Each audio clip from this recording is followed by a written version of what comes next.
Mas o título é o seguinte: Comunicando com gerações. A gente no culto de oração foi muito direcionado para esse tema.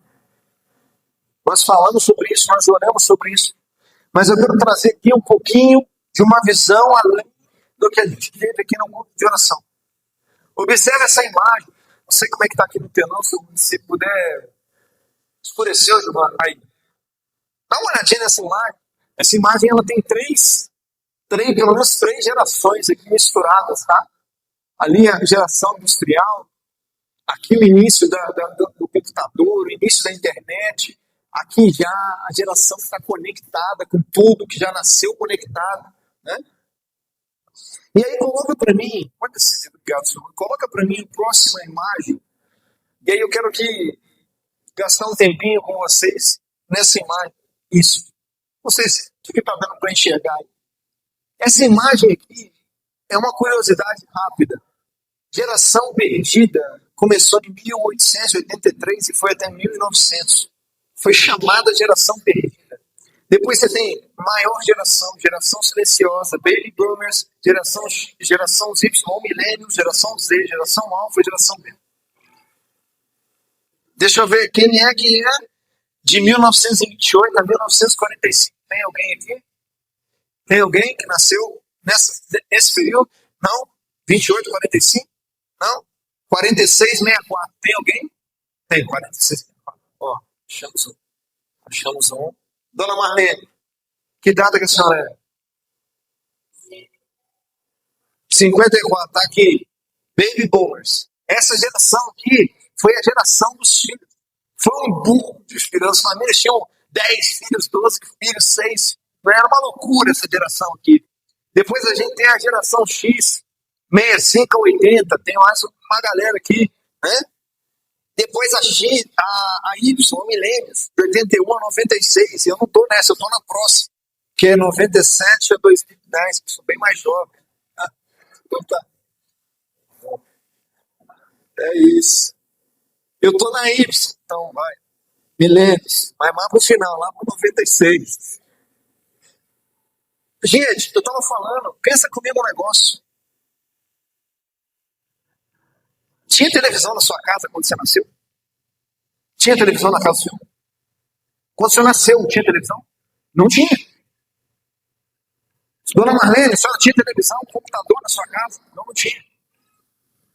Lincoln, vamos ver o Lincoln. Vamos ver qual geração que é o geração X. É isso, né? Lincoln quando nasceu, provavelmente na sua já tinha internet. Já tinha internet, na verdade. Na minha não tinha. Eu também sou do Y, agora eu entreguei minha idade. Eu também sou do início do Y. Não tinha internet quando eu nasci. Quando eu nasci, não tinha televisão em casa. Não tinha. Eu fui ter televisão na minha casa, sei lá, 7 anos de idade, 10 anos de idade. E era a televisão que você tinha que levantar do sofá. Não era aquelas televisão, né? Hoje em dia, eu falei, hoje em dia você não precisa nem apertar o controle. Você fala, Alexa, liga a TV. E, pum, ligou a TV. Incrível, né? As crianças hoje em dia já nascem conectadas no celular. Você não sabe nem apertar e nem destravar. O seu filho já prestou atenção, ele já sabe, e ele te ensina, não vem cá, deixa eu te ensinar. A minha menina, outro dia, ela estava do meu lado, ela só prestou atenção. Que a gente coloca a senha no celular para eles não ficar mexendo. De repente, ela estava com o meu celular mexendo. Eu disse, mas como é que você... Ela descobriu a senha. Não, descobriu não. Ela prestou atenção, eu colocar na senha, e ela aprendeu. E, gente, nós estamos vendo diante dos nossos olhos a próxima geração. Está lá em cima. Nascendo na era do futuro. Na era da tecnologia, vezes 5, vezes 10, uma loucura. E de verdade, por que é que eu trouxe esse tema da comunicação? Porque a gente acha que isso é agora, né? Nós estamos vendo isso agora. Eu estou trazendo para vocês aqui, pelo menos, desde 1883. Sempre existiu isso. Isso, inclusive, está na Bíblia. Jesus comunicou, um entendeu alguma coisa, o outro entendeu outra. Comunicação é sempre um desafio. A comunicação com as gerações é sempre um desafio. Se encontrar com o outro é sempre um desafio. Então nós precisamos despertar para essa comunicação com gerações. E aí, para isso, eu quero que você abra comigo em Malaquias, capítulo 4, a partir do versículo 1. A gente vai falar um pouquinho sobre isso.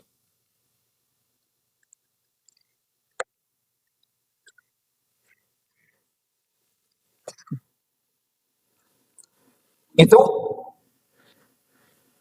eu fiz todo aquele contexto inicial em relação a Paulo, em relação àquilo tudo, porque Paulo comunicou algo. E aquela igreja escutou. Mas ela deixou primeiro bem, até aí é isso. E agora nós entramos no contexto da comunicação entre gerações. E eu estou trazendo para você que esse contexto não é um contexto de agora. Não é um desafio de agora. Jesus teve os mesmos desafios. Os apóstolos eram mais jovens que Jesus. Jesus tinha que comunicar com eles. Jesus tinha que comunicar com a próxima geração. E agora eu vou te contar um negócio. Eu não sei se você já percebeu que você vai ler na Bíblia. Mas eu falei só com geração, quem inventou o Instagram não foi o cara do Google. Foi Jesus. Lá no Instagram não tem um seguidor? Jesus tinha um seguidor. Lá no Instagram não tem um coraçãozinho, gostei? Jesus tinha os caras que gostavam. Lá no Instagram não tem os haters, que é aquela galera que não gosta? Jesus também tinha os haters, que era o povo que perseguia. Não tem aquela história que você posta, e aí você ganha seguidor. Quanto mais você posta, mais você ganha seguidor. Jesus, enquanto ia fazendo os milagres, o povo ia espalhando e postando. Jesus fez mais. Jesus curou, agora foi além. Agora o sujeito que chegava está chegando, e a multidão vinha atrás de Jesus. Quem inventou essa coisa? Desde Jesus já existia essa história do Instagram. E é tão interessante a gente poder pensar sobre isso. Olha o que fala o livro de Malaquias, capítulo 4, versículo 1. Certamente vem o dia ardente como uma fornalha.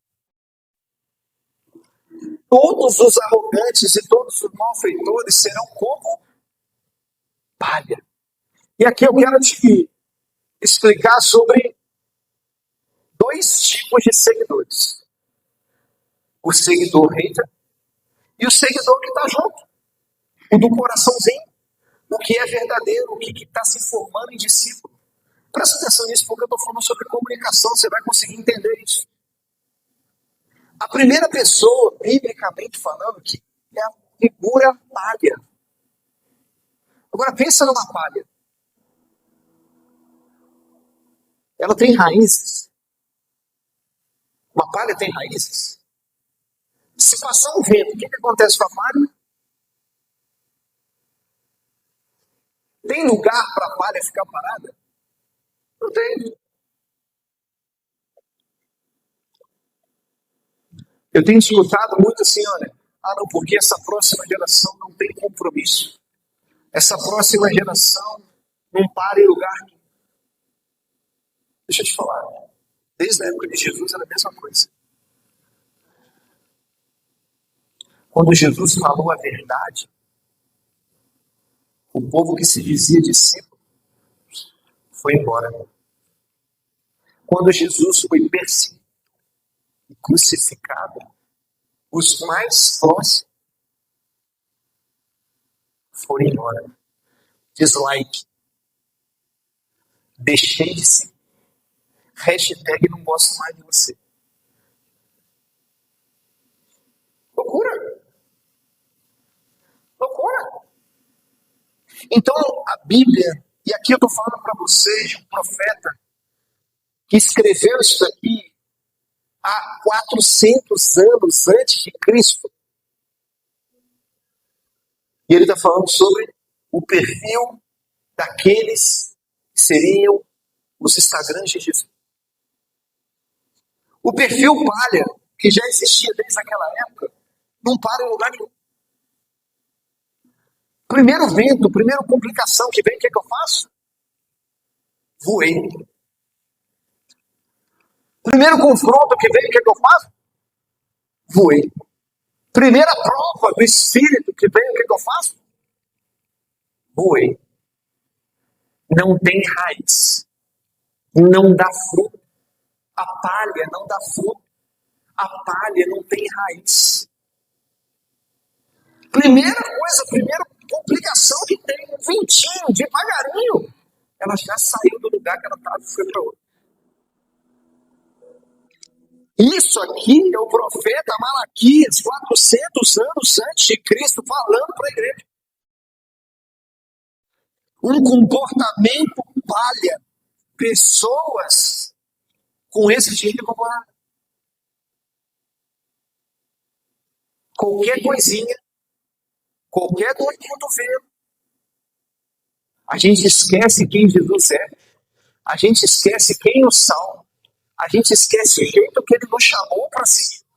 Porque ele não falou assim, venha com um buquê de flores na sua Ferrari. Ele falou assim, tome a sua cruz e me siga. Você consegue entender isso? Tome a sua cruz e me siga. Não é pegue a sua Ferrari, venha na sua banheira, tomando sua banheira morta, tomando um banhozinho e me siga. Não falou isso. Vai pra praia, e aí você vai virando um seguidor. Fala disso. Falou, toma a sua cruz e me siga. Só que muitas pessoas estão vivendo isso aqui, ó. Vai para uma igreja, aí primeiro ventinho, palha. Primeiro ventinho, palha. Elas não estão dispostas a viver um dia mal. Deixa eu te falar. Esse tipo de pessoa palha é consumido no dia. A Bíblia fala que no dia, olha o que está falando, vem o dia, em um dia, naquele dia, e aí a gente vê a dificuldade das pessoas de lidar com o dia. Sabe por quê? Porque amanhã você não pode fazer nada. Daqui a 10 minutos, você continua não podendo fazer nada. Você só tem um agora para fazer uma coisa. Só um agora. E a gente quer viver como palha. Ai, mas e amanhã? Te falar amanhã, sabe quem que pertence amanhã? É Ele mesmo, Deus. Não pertence a você. Pertence a Deus. Então nós precisamos sair desse comportamento palha. E a gente precisa entender o que Deus quer que a gente seja. O que é que Deus quer que a gente seja? Porque é muito cômodo, é gostoso ficar na nossa casa, no nosso sofá, trabalhando, mas o que é que Deus está querendo? De que maneira Deus me chamou? Deixa eu te falar. Não perde o primeiro. Não perde o primeiro. Não perde o primeiro. Não é sobre fazer. É sobre quem você é.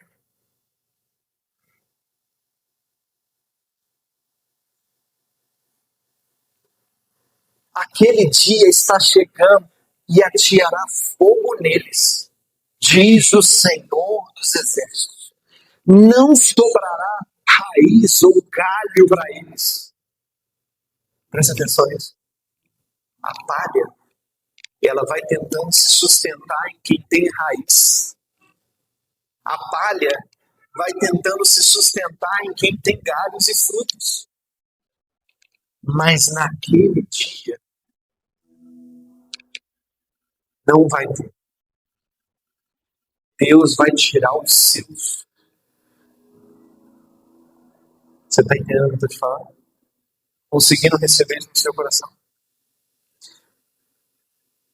Agora ele vai falar para a igreja, para nós, né? Que eu tenho certeza que aqui não tem ninguém que é palha. Todos nós aqui agora estamos recebendo isso. Ele fala assim, mas para vocês que temem o meu nome.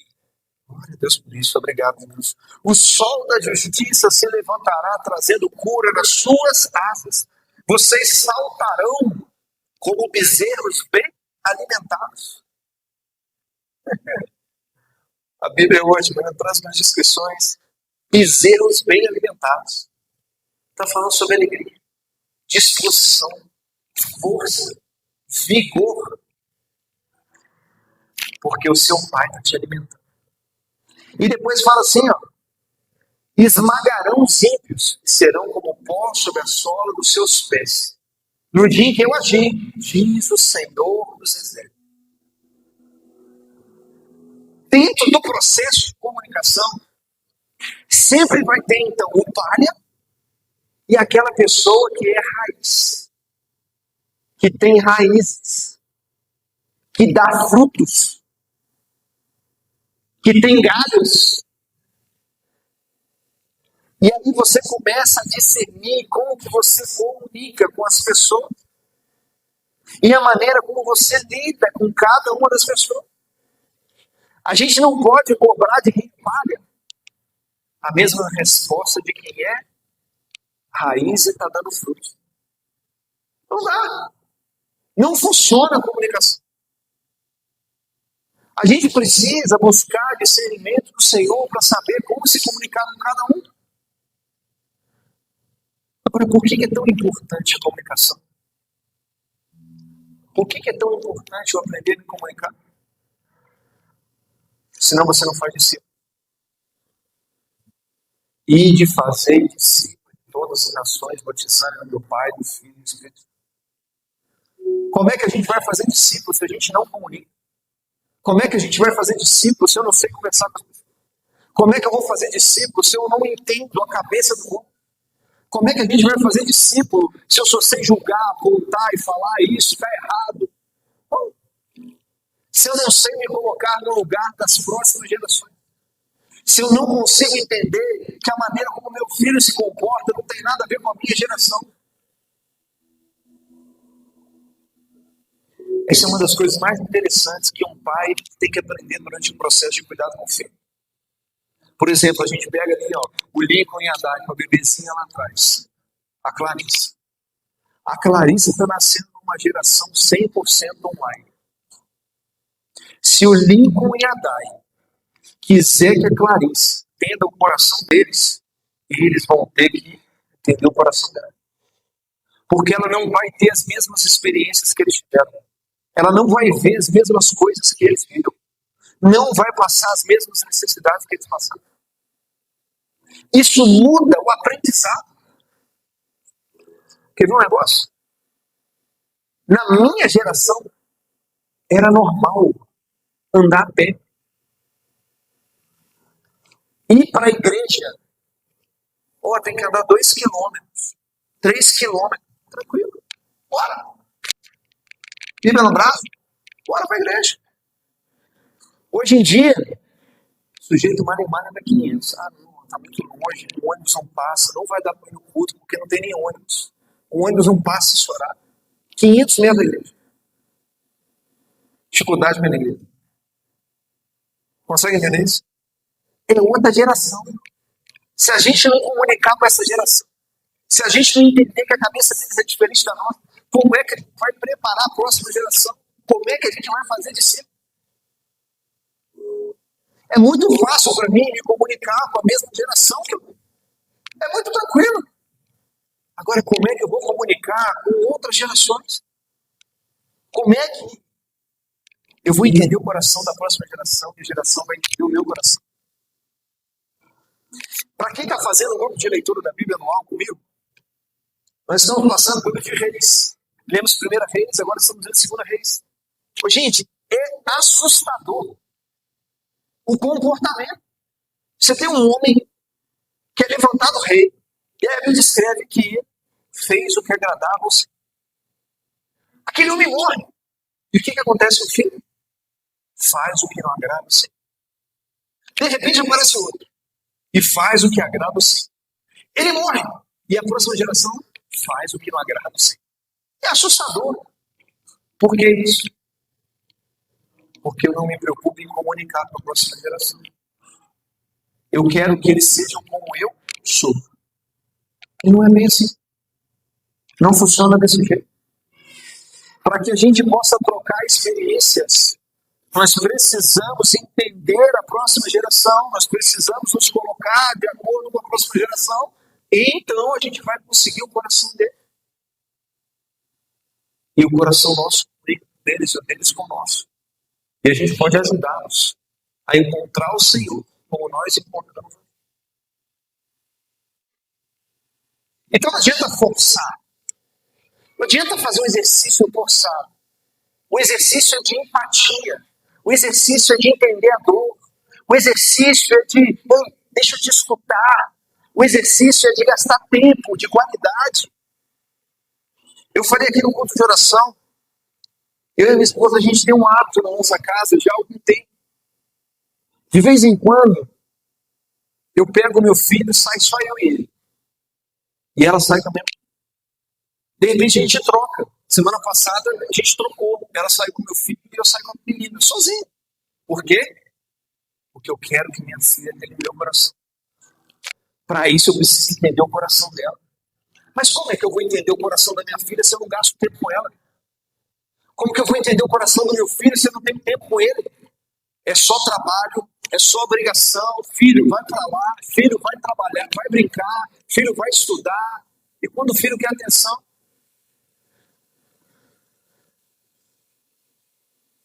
Você vai formar discípulo se você não está disposto a gastar tempo com as pessoas.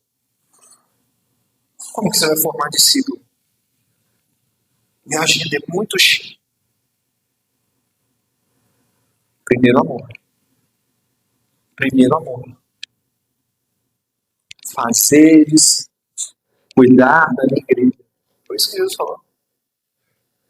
Então, enquanto a gente não entender e olhar a nossa prioridade, a gente vai continuar fazendo de qualquer jeito para Jesus e achando que a gente está servindo Ele. Ah, Jesus, Senhor, Senhor. E Ele assim, você me chama de Senhor, mas você não me escuta. Ah, é muito precioso você conseguir entender os dois tipos.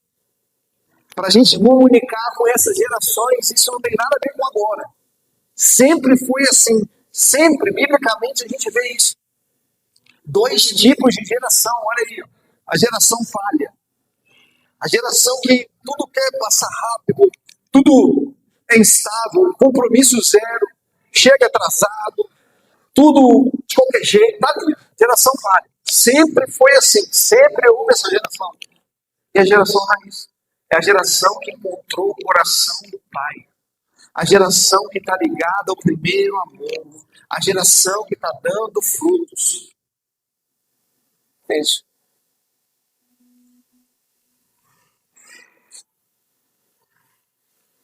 Qual é a vontade de Deus?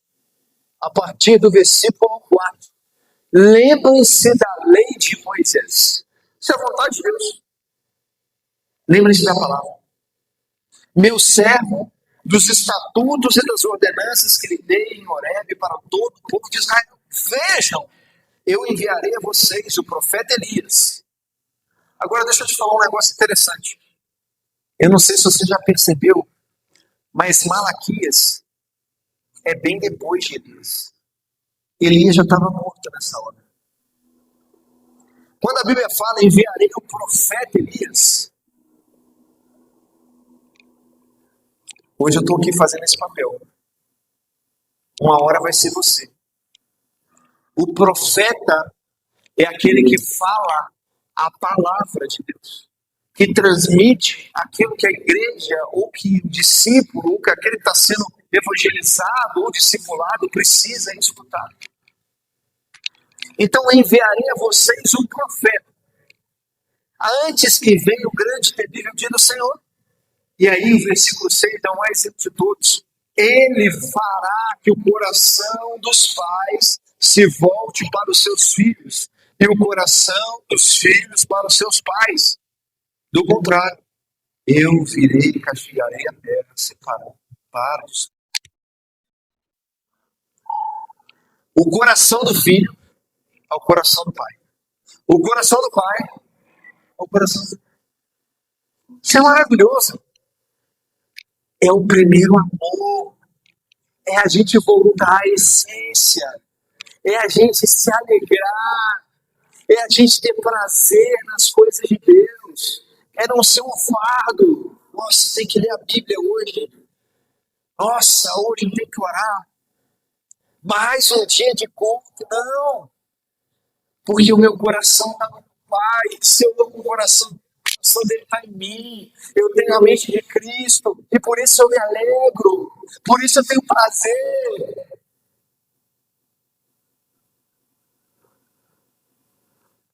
Então, eu entendo o alerta à igreja de Éfeso. Olha, igreja, não é sobre o fazer, é sobre quem você guarda o seu primeiro amor. Quando Jesus é perguntado, Jesus, como é que pode resumir o evangelho?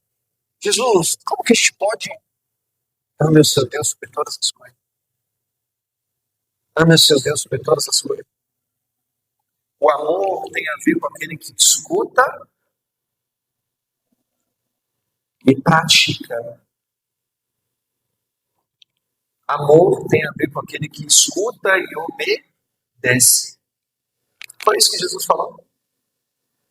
Você me ama. Todo aquele que me ama guarda e obedece às minhas palavras. Foi isso que Jesus falou. Guarda e obedece às minhas palavras. Aleluia. Deus é maravilhoso. Para a gente poder encerrar, uma aplicação pessoal para a vida de vocês, para todos nós aqui.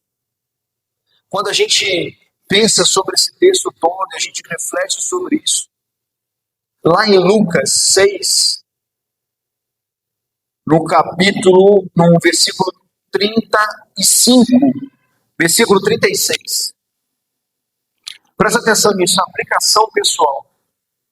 Aplicação para a sua vida. Sede, pois, misericordiosos, como também o vosso Pai é misericordioso. Agora deixa eu fazer um parênteses. Bem-aventurado é aquele que é misericordioso. Continuamos no mesmo sermão do monte. Está comigo? A gente não saiu de lá não, tá? A gente continua naquele mesmo sermão do monte. Não julgueis. Presta atenção nisso. E não sereis julgados. Não condeneis e não sereis condenados. Soltai e soltai-vos-ão. E aí, com base nisso, a gente vê o versículo 38. Dai, e vos será dado uma medida recalcada, sacudida, transbordante. Deus é maravilhoso. Deus é maravilhoso. Deus é maravilhoso. Então, queridos, comunicação exige um exercício de não julgar. Exige um exercício de misericórdia. De se colocar na mão